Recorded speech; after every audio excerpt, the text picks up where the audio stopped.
जय हरी. एकादश स्कंध भाग 129. 9व्या अध्यायामध्ये शर्कराचं गुरुत्व वर्णन करताना नाथांनी योगमार्गाची रूपरेषा थोडक्यात सांगितली. ती अशी: प्राण आणि मन एकाच जीवनशक्तीच्या दोन अभिन्न बाजू आहेत. वास्तविक जीवनशक्ती हे आत्म्याचंच एक प्रकट रूप आहे. त्याला एकाग्रतेनं सूक्ष्म बनवलं तर ते आत्मस्वरूपात विलीन होऊन आत्मदर्शन घडतं. जीवनशक्तीचं शुद्ध स्वरूप म्हणजे प्राण आणि तिचं जडाकडे धाव घेणारं रूप ते अपान होय. योगाच्या अभ्यासात पहिली पायरी आसन साधून प्राणायाम करणं. यम आणि नियम सगळ्या मार्गांना सारखेच लागू आहेत. प्राणायामात प्राण आणि अपान यांचं ऐक्य करायचं असतं. दुसरी गोष्ट अशी की प्राण शक्तिरूप आहे. जोपर्यंत ही शक्ती जड शरीराशी अगदी चिकटून राहते आणि केवळ शरीराचे व्यवहार सांभाळते तोपर्यंत तिचं खरं स्वरूप प्रगट होत नाही.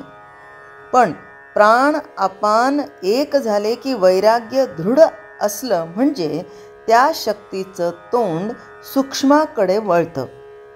जडातून सूक्ष्माकडे जाण्याची जी संधिरेषा आहे तिला कुंडलिनी असं म्हणतात. कुंडलिनी जागृत होणं म्हणजे स्वस्वरूपाकडे नेणारी शक्ती प्रगट होणं. तिथून पुढे प्रत्याहार म्हणजे इंद्रियांना अंतर्मुख करणं आणि धारणा म्हणजे एकच वृत्ती पुष्कळ काळ टिकवून धरणं, या दोन पायऱ्या लागतात. हा अभ्यास चालू असताना प्राणशक्ती ऊर्ध्व होते आणि भूचक्रामध्ये तिथपर्यंत येते. तिथपर्यंत ती आली म्हणजे योगी ध्यानस्थितीवर आरूढ होतो. धारणेमध्ये एक वृत्ती ठेवण्यास बळ लागतं तर ध्यानामध्ये ती विनायास टिकते. ध्यानाचा अभ्यास परिपक्व झाला म्हणजे प्राण अत्यंत शुद्ध होऊन मेंदूमध्ये गोळा होतो. तिथे मी ब्रह्म आहे हा साक्षात्कार होऊन मेंदूमधील अमृतस्त्राव अनुभवास येतो. तिथेच अनुहताचा ध्वनी ऐकू येतो. सत्व रज तम तिन्ही सपाट होऊन योगी समाधीमध्ये प्रवेश करतो. प्रथम ही समाधी काही काळच टिकते, परंतु कालांतरानं अंगवळणी पडून स्वाभाविक बनते. या सगळ्यांचं मूळ मनाच्या एकाग्रतेमध्ये आहे असं नाथ महाराज इथं निश्चयानं सांगतात. इतका लाभ करून देणारी एकाग्रता कशी असते हे शर्कराकडे पाहून शिकावं असं त्यांनी सांगितलं.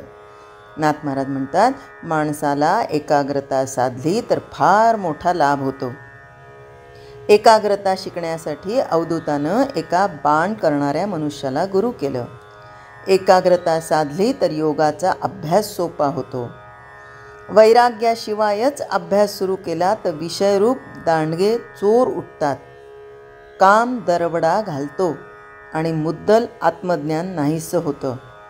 म्हणून विवेकरूप दिव्यानं अज्ञानाचा अंधार आधी नाहीसा करावा आणि महामुद्रा अभ्यासून वैराग्याचंही पूर्ण बळ संपादावं. महामुद्रा म्हणजे जननेंद्रिय आणि गुदा यांच्यामधील शिवणीला डाव्या पायाची टाच दाबून उजवा पाया जमिनीवर ताठ पसरवावा. त्या पायाचा अंगठा दोन्ही हातांच्या तर्जन्यांनी बळकट धरावा. पुढे कंठाच्या ठिकाणी जालंधर बंद करून वायूला सुषुम्नेत न्यावं. असं केल्यानं कुंडलिनी जागृत होते. सुषुम्नेत प्राणाचा प्रवेश होतो. हलके हलके असं रेचक करावा. याला महामुद्रा म्हणतात. प्राणाची आणि अपानाची फार दिवस चुकामुक झालेली होती. अभ्यासाच्या बळानं दोहोंची भेट करून द्यावी. भेट झाल्याबरोबर दोहोंची एकमेकास मिठी पडते अशा प्रकारे आसनावर दृढ बसून प्राण अपानांचं ऐक्य करून सोडलं म्हणजे ब्रह्मस्थानामध्ये घुसण्याकरता सुषुम्ना मोकळी होते. मग ब्रह्मगिरीच्या कड्याला शमदमानं वेढा घालून प्रत्याहाराचं म्हणजे इंद्रियांना अंतर्मुख करण्यासाठी युद्ध सुरू करावं. सुषुम्नेच्या मार्गातून प्राण जोरानं पुढं जात असता षटचक्रांचे बुरुज आड येतात. तिथे मनाच्या एकाग्रतेचा हल्ला करून तसंच कुंडलिनीच्या तोफांचा मारा करून ते बुरुज फोडून टाकावे. शूर प्राणांनी वैराग्याची चिलखतं अंगात घालून आणि एकाग्रतेच्या बळाचा वापर करून ध्यानरूपी तलवार हातात घ्यावी. ही तलवार हातात चमकू लागली की तिच्या पुढे येऊन उभा राहणारा प्रत्येक संशय ती छेदून टाकते, छाटून टाकते, अक्षरशः संपवते. रात्रंदिवस सावध असणारे प्राण आळसाला रसातळाला पोहोचवतात. म्हणजे आळस हा राहतच नाही आणि निद्रेला दासी करून सोडतात. आता इथे जर थोडक्यात उदाहरण घ्यायचं तर गोपिका, कारण कृष्णविरहानंतर गोपिकांच्या डोळ्याला डोळा लागला नव्हता आणि हे सगळं त्या तपस्विनीच करू शकतात. म्हणजेच निद्रेला दासी करून सोडतात. तिथे महाभयंकर युद्ध होतं. काम क्रोधाधिक जबरदस्त शत्रू ध्यानाच्या तलवारीला बळी पडतात. म्हणजे जो ध्यान करतोय ना त्या ध्यान करणाऱ्याच्या म्हणजे ध्यानाच्या तलवारीला बळी पडतात. त्या दुःखानं अहंता आणि ममता अतिविवळ होऊन अगदी मरणाच्या दारी बसतात. म्हणजे त्यांना माहिती असतं कुणाला अहंतेला आणि ममतेला की आता आपलं मरणच ओढवलेलं आहे. योगरूपी किल्ल्यातील ही बातमी ऐकून योग्याच्या मनाला अधिकच स्फुरण चढतं. बघा ना, आपलं मनच आहे ना जे की प्रत्येक गोष्टीमध्ये कधी उत्साह निर्माण करतं तर कधी नैराश्य निर्माण करतं. आणि मग जेव्हा मनाला अधिकच स्फुरण चढतं त्यानं पुढील मार्ग पाहिला तर त्यात मोठं बिकट संकट दिसतं. कशाचं? वासनांचे घाट असतात, विधिवादाची कठीण वाट असते. परंतु योगी हा मोठ्या धीरानं हळूहळू चढून जाऊन तो सारा घाट सपाट करून टाकतो. आता हे सगळं कशाचं काम चालू आहे? मनाचं काम सुरू आहे. आणि या ज्या योगाच्या क्रिया आहेत त्या योगाच्या क्रिया करण्यासाठीही सगळ्यात महत्त्वाचं काय आहे तर मनाची एकाग्रता. आणि त्याच्याचमुळे तर आपण या शर्कराला गुरु करतोय ना. आता पुढे सांगतात की पुढे रजतमाचा खंदक लागतो. म्हणजे रजोगुण आणि तमोगुण हे एकत्र आल्यानंतर एक विध्वंसक कार्य होतं. नाही तर कामक्रोधाधिक हे षड्रिपू उफाळून येणारं कार्य होतं. आणि म्हणून मग ते काय होतं, ते फार खोल असल्यानं त्यामध्ये निवृत्तीचे दगड घालून सत्वानं तो पूर्णपणे बुजवावा लागतो. जिथे कुठे रजत आणि तम हे उफाळून आले तिथे सत्वगुणाला आपण असं ढकलून द्यायचं पुढे. कारण जिथे 6 सत्वगुण येतो तिथे निवृत्ती येते. म्हणजे काय होतं तर सगळ्या गोष्टीतून आपण पार दूर निघून जातो, निवृत्त होतो. म्हणजे ते कार्य करण्यापासून मुक्त होतो. आणि हेच तर साधायचं आहे ना. हे साधलं की आज्ञाचक्र काबीज होतं आणि तिथून सूक्ष्म ध्यान लावलं की ब्रह्मरंध्रात घुसता येतं. ब्रह्मरंध्रात घुसल्यावर 17वी जीवनकला म्हणजे अमृतस्त्रावाचा साठा ताब्यात येतो आणि योगरूपी किल्ला सर होतो. तिथे दिग्विजयाची एकच घाई उडून जाते. अनुहाताचा ध्वनी ऐकू येऊ लागतो. आता हे सगळे आपले 7 चक्रांमधला हा प्रवास सुरू आहे.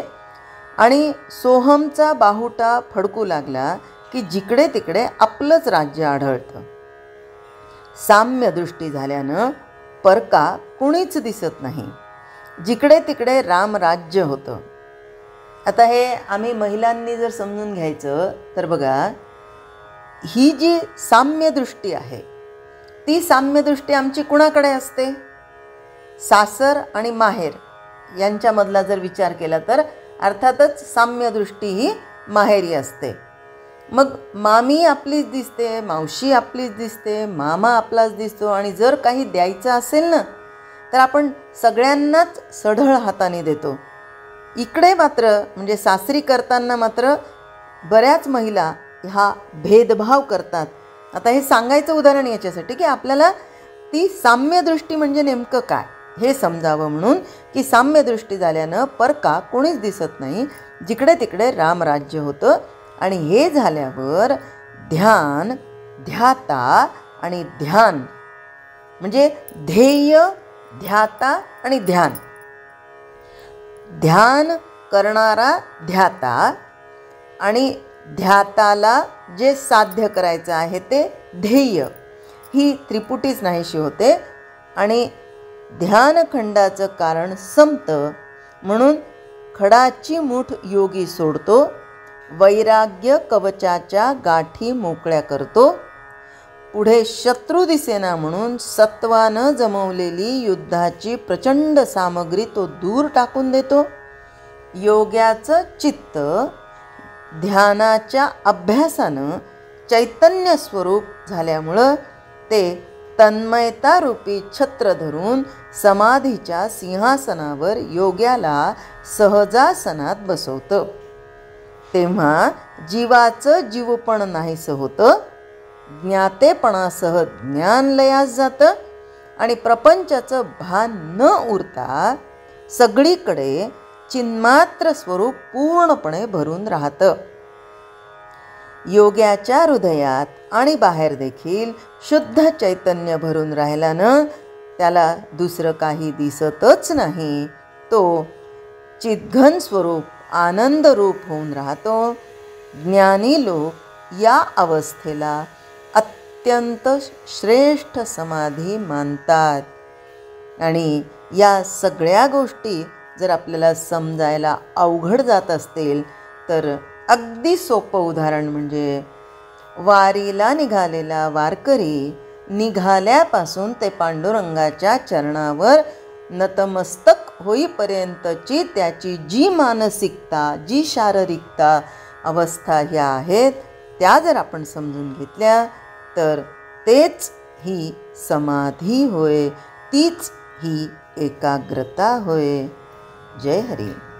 स्तोत्र, मंत्र, संपूर्ण भगवद्गीता, एकनाथी भागवत, भजन, भक्तिगीतं, डोहाळे, पाळणे, उखाणे व महिलांसाठी खास किचन टिप्स हे सर्व पाहण्यासाठी माझ्या यूट्यूब चॅनलला एकदा नक्की सबस्क्राईब करा. आणि हो, लाईक व शेअर करायला विसरू नका.